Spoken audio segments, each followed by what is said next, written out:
Bonjour à tous, la tendance est à l'équilibre ce matin à la Bourse de Paris. Après une journée très timide hier sur les marchés, les investisseurs ont regardé avec attention hier soir l'intervention du président de la Réserve fédérale américaine, Jérôme Powell.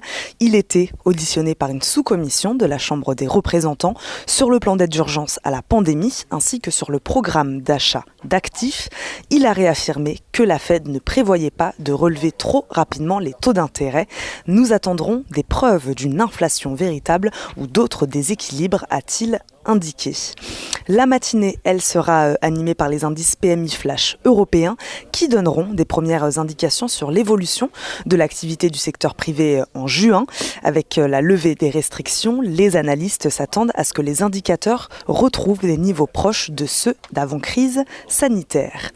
Du côté des valeurs, Pernod Ricard relève ce mercredi sa prévision de croissance du résultat opérationnel courant pour son exercice 2020-2021, mettant en avant un rythme de reprise plus soutenu que prévu, plus 16%.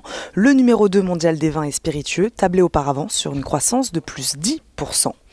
On suivait déjà son action hier. Total Energy pourrait investir 3,3 milliards d'euros par an dans les renouvelables et l'électricité au cours des prochaines années si le groupe bénéficie de cash flow plus élevés, a annoncé hier son PDG.